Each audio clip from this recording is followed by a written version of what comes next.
नमस्कार। आज का हमारा टॉपिक है cost benefit analysis for environmental projects. मैं doctor Prakash Chandra Sharma, department of geology, SPC government college Ajmer. तो सबसे पहला जो पॉइंट आता है वो ये है कि कॉस्ट बेनिफिट एनालिसिस क्या है, क्यों किया जाता है, और इन्वायरमेंटल कॉस्ट बेनिफिट एनालिसिस क्या है। तो जैसे ही नाम से जाहिर है, किसी भी प्रोजेक्ट के करने के लिए जो कॉस्ट इन्वॉल्व हो रहा है और जो बेनिफिट उससे ड्रॉ हो रहा है उसका एक कॉम्प्रिहेंसिव एनालिसिस। तो ये किसी भी पॉलिसी मेकिंग का एक इम्पोर्टेंट पार्ट होता है। लेकिन जब हम किसी इन्वायरमेंटल प्रोजेक्ट की बात करते हैं तो वहां कॉस्ट बेनिफिट एनालिसिस काफी इम्पोर्टेंट हो जाता है। उसका रीजन है कि इन्वायरमेंटल एनालिसिस जब हम करते हैं तो बहुत से ऐसे हमारे को एलिमेंट्स नजर आते हैं जिनकी हम सामान्यतः कोई वैल्यू नहीं लगाते। तो ऐसी स्थिति में कैसे उन्हें हम बेनिफिट में काउंट करेंगे, कैसे उनकी वैल्यूज जो कॉस्ट में इन्वॉल्व हो रही है उनको काउंट करेंगे, वो सब कुछ कॉस्ट बेनिफिट एनालिसिस के पार्ट में आता है। तो हम बात करते हैं इन्वायरमेंटल कॉस्ट बेनिफिट एनालिसिस, जो आज की तारीख में पब्लिक पॉलिसी के लिए एक कोर टूल बन चुका है। इन्वायरमेंटल कॉस्ट बेनिफिट एनालिसिस जो है एक ऐसी प्रोसीजर है, एक जो ऐसी प्रक्रिया है जिसके अंदर हम सभी कॉस्ट को इन्वॉल्व करते हैं जो उस प्रोजेक्ट, प्रपोजल या पॉलिसी के इम्प्लीमेंटेशन या एस्टेब्लिशमेंट के दौरान आएंगे या उसको इनेक्ट करने के दौरान आएंगे, और साथ ही साथ उससे होने वाले जो पॉसिबल प्रॉफिट्स हैं जो कि प्राप्त किए जा सकते हैं उस प्रोजेक्ट या प्रपोजल या पॉलिसी से, उन्हें भी हम एस्टिमेट करेंगे। तो यहां याद रखिए कि इन्वायरमेंटल कॉस्ट न केवल डायरेक्टली वरना इनडायरेक्टली भी कॉस्ट इन्वॉल्व होते हैं, साथ ही साथ पॉसिबल प्रॉफिट भी दोनों तरीके से डिराइव होता है। और यहां हमें ये याद रखना पड़ेगा कि जो इन्वायरमेंटल प्रोजेक्ट है ये कॉस्ट और बेनिफिट का एनालिसिस उसके पूरे लाइफ टाइम के लिए होगा। ये एक बेहद सिस्टमेटिक अप्रोच होती है, तरीके से की जाती है, और इसमें न केवल प्रोजेक्ट, प्रपोजल या पॉलिसी की हम बात कर रहे हैं, बल्कि उसके साथ साथ जैसे हमने EIA में भी देखा था कि जो अल्टरनेटिव्स हैं उनकी भी हम स्ट्रेंथ्स और वीकनेसेस की भी एस्टिमेट करते हैं, ताकि हम बेस्ट पॉसिबल वे जिसमें इन्वायरमेंट का प्रोटेक्शन भी हो जाए और साथ ही साथ हम मैक्सिमम बेनिफिट भी हासिल करें, ऐसा बेस्ट पॉसिबल वे हम निकाल सकें। तो ये एक माध्यम है जो प्रोवाइड करता है best approach to draw maximum benefit while protecting environment optimally।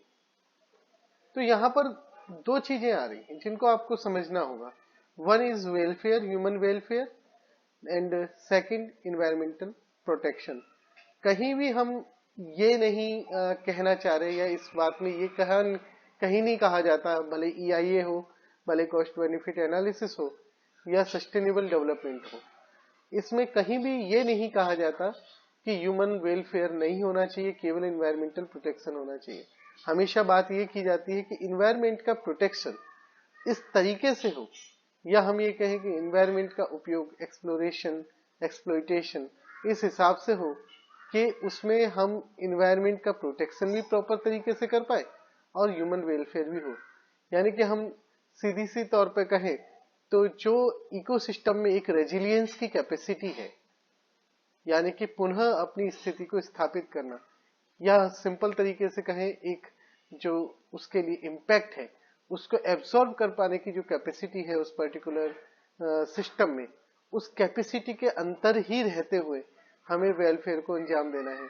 तो यहाँ पर ह्यूमन वेलफेयर भी चाहिए, पर साथ ही साथ इन्वायरमेंट का प्रोटेक्शन भी होना चाहिए और इस तरीके से होना चाहिए कि इन्वायरमेंट की खुद की जो रेजिलियंस कैपेसिटी है वो उसका पूरा इस्तेमाल कर पाए, अपने आप को वो शॉक को एब्जॉर्व पूरी तरह से कर पाए, बायोडाइवर्सिटी कंजर्वेशन भी रहे इसमें, ये सब चीजें इसमें आती हैं। तो साथ ही साथ जैसा हमने बात की, सबसे पहले जोलिस ड्यूपॉइट ने 1848 में कॉस्ट बेनिफिट एनालिसिस, एक तरह से हम कह सकते हैं, उन्होंने किया। उन्होंने किसी रोड या ब्रिज के कंस्ट्रक्शन में देखा कि क्या सोशल प्रॉफिटेबिलिटी हो सकती है। तो ये वो बेनिफिट था जो रोड के कंस्ट्रक्शन से ड्रॉ हो रहा था। नाउ सीबीए क्या है और कैसे हम इसको करते हैं, इसकी कुछ जेनेरिक स्टेप्स हैं, यानी कि मूलभूत स्टेप्स हैं जिनसे सीबीए किया जा सकता है। पहला जो स्टेप है वो है defining goal and objectives of project, proposal और पॉलिसी।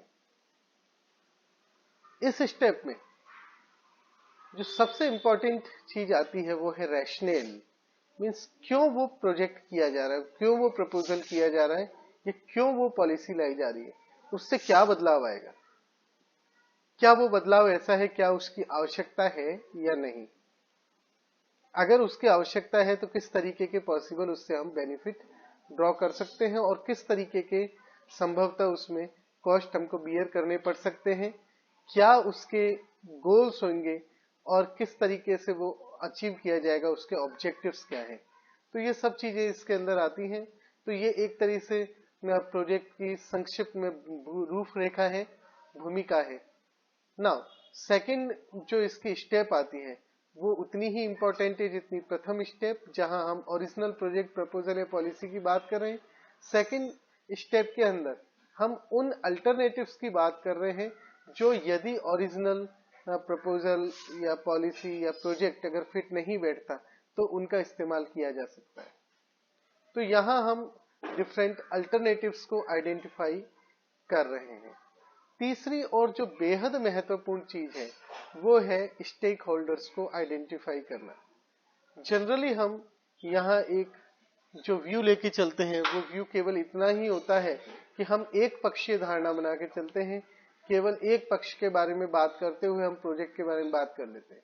जैसे कि अगर हमको कहीं डैम बनाना है तो हमारा जनरली जो मानसिकता रहती है वो ये है कि उस डैम से हमें इलेक्ट्रिसिटी मिलेगी या वहां से पानी मिलेगा और वो किन किन चीजों में यूज आ रहा है, या कहीं से रोड कंस्ट्रक्शन हो रहा है तो ऐसी स्थिति में हमारा जो ध्यान जाता है सामान्य तौर पे वो केवल ट्रांसपोर्ट को जाता है।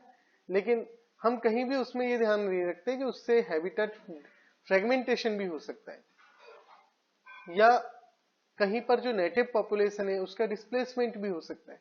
इन चीजों को भी हमें आइडेंटिफाई करना होता है। तो जो थर्ड स्टेप है उसमें जो विभिन्न स्टेक होल्डर्स हैं उसमें पब्लिक भी है, डिफरेंट एजेंसी भी है, गवर्नमेंट भी है, एनजीओ है, इसके अलावा इन्वायरमेंट भी है। तो डिफरेंट जो स्टेक होल्डर्स हैं उनको आइडेंटिफाई करना है। चौथी स्टेप, एक्चुअल स्टेप जो हम काम में लेनी है वो है कि हमें यहाँ पर जो प्रोजेक्ट प्रपोजल है उसके डिफरेंट जो एलिमेंट्स हैं उनको आइडेंटिफाई करते हुए उन्हें क्वांटिफाई करना है ताकि हम कॉस्ट और बेनिफिट का पता लगा सके। तो यहाँ जो सबसे बड़ी बात आती है वो ये आती है कि जैसा मैंने पहले भी कहा कि कई सारे एलिमेंट ऐसे हैं जिन्हें क्वांटिफाई करना मुश्किल होता है।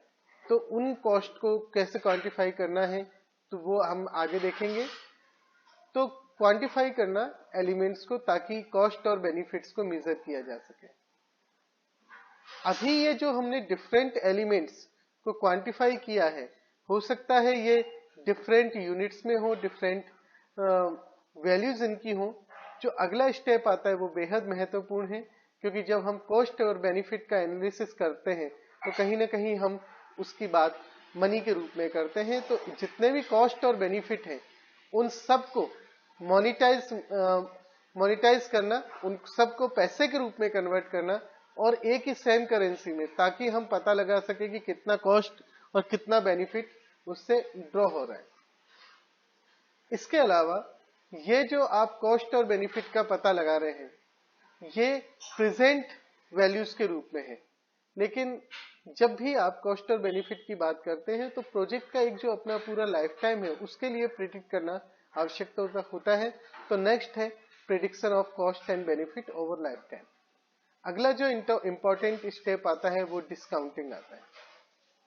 डिस्काउंटिंग बेहद इंपॉर्टेंट स्टेप है सीबीए के तहत, क्योंकि हमेशा किसी भी आइटम की जो वैल्यू होती है या किसी भी एलिमेंट का जो कॉस्ट है या बेनिफिट है, पर्टिकुलरली बेनिफिट, वो समय के अनुसार स्थिर नहीं बना रहता। हो सकता है आज उसका बेनिफिट हमें ज्यादा मिल रहा हो लेकिन फ्यूचर में उसका बेनिफिट कम हो या उसका वैल्यूएशन जो है वो कम हो जाए, या इसका उल्टा भी हो सकता है। तो ऐसी स्थिति में डिस्काउंटिंग की प्रोसेस बेहद इंपॉर्टेंट होती है। अगली जो स्टेप है वो भी काफी इंपॉर्टेंट है, वो है सेंसिटिविटी एनालिसिस करना। ये पता लगाना कि जो हम बेनिफिट ड्रॉ करने की उससे उम्मीद लगा रहे हैं कितनी संभाव्यता है कि वास्तविक रूप में वो बेनिफिट्स ड्रॉ हो और कितनी उसमें रिस्क है। तो ये रिस्क असेसमेंट करना और जो प्रोबेबिलिटी है उसका एनालिसिस करना, ये सेंसिटिविटी एनालिसिस में आता है। और इन सभी चीजों के आधार पे ओवरऑल कितना बेनिफिट हम ड्रॉ कर पा रहे हैं, कितना कॉस्ट बियर हो रहा है, किस नेचर का कॉस्ट है, डिस्काउंटिंग क्या है, इन सब के आधार पे या तो उस ओरिजिनल प्रोजेक्ट या अल्टरनेटिव को अडॉप्ट किया जा सकता है या फिर रिजेक्ट किया जा सकता है। तो ये एक सीबीए की जेनेरिक स्टेप्स हो गई। नाउ कॉस्ट और बेनिफिट क्या है? तो जनरली अगर हम देखें तो बेनिफिट्स वो हैं जो ह्यूमन वेलबींग में इंक्रीज करते हैं, और सिंपल सी बात करें कॉस्ट वो है जो ह्यूमन वेलबींग को रिड्यूस करते हैं। लेकिन यहां पर जब हम बात कर रहे हैं तो कॉस्ट और benefit must be an aggregate of environmental and social benefit and cost across different people with in geographic area. अब यहाँ जो डिफरेंट पीपल आ रहा है ये काफी इंपॉर्टेंट है। यही स्टेक होल्डर्स है जो अलग अलग कौन कौन है जिनके लिए वो बेनिफिट्स या कॉस्ट होंगे और किस तरीके से। और साथ ही साथ हमेशा ये जरूरी है कि हम इस तरीके से इसका एनालिसिस करें कि जो सोशल बेनिफिट है वो सोशल कॉस्ट को एक्सीड करे। तो नटशेल में देखें कि सीबीए क्यों जरूरी है, तो सीबीए हमें रैशनैलिटी का एक मॉडल प्रोवाइड करता है। दूसरी चीज, ये डिसीजन मेकर को फोर्स करता है ताकि ये पता लगाया जा सके कि कौन बेनिफिशियरी है और कौन लूजर है, दोनों ही चीजों में, spatial as well as temporal dimension में, यानी कि स्थान और समय स्थानिक आधार पर यह पता लगाया जा सके कि किनको लाभ होगा या किनको नुकसान होगा। अवॉइड लेक्सिकल थिंकिंग, जो मैंने कहा था ना यूनिडायरेक्शनल, एक तरफा सोच को अवॉइड किया जा सके। सीबीए जो है डेफिनेटली डिसीजन मेकिंग में वाइडर व्यू अडॉप्ट करने के लिए मजबूर करता है, और साथ ही साथ ये इस चीज के लिए भी आग्रह करता है कि बेस्ट ऑप्शन आइडेंटिफाई किया जाए out of the box, out of the series, ताकि बेस्ट जो उसके लिए बेस्ट अल्टरनेटिव पहचाना जा सके। सीबीए का फंडामेंटल कि जो गोल है हम तलाश कर पाए। तो यहाँ हमारा पार्ट फर्स्ट हम खत्म करते हैं। पार्ट फर्स्ट में हमने देखा कि सीबीए बेसिकली क्या है। नेक्स्ट पार्ट में हम डिस्कस करेंगे कि जो सीबीए के लिए वैल्यूएशन हम कर रहे हैं वो वैल्यूएशन किस प्रकार से की जाएगी, कौन कौन से जनरली मेथड इस्तेमाल किए जाते हैं। धन्यवाद।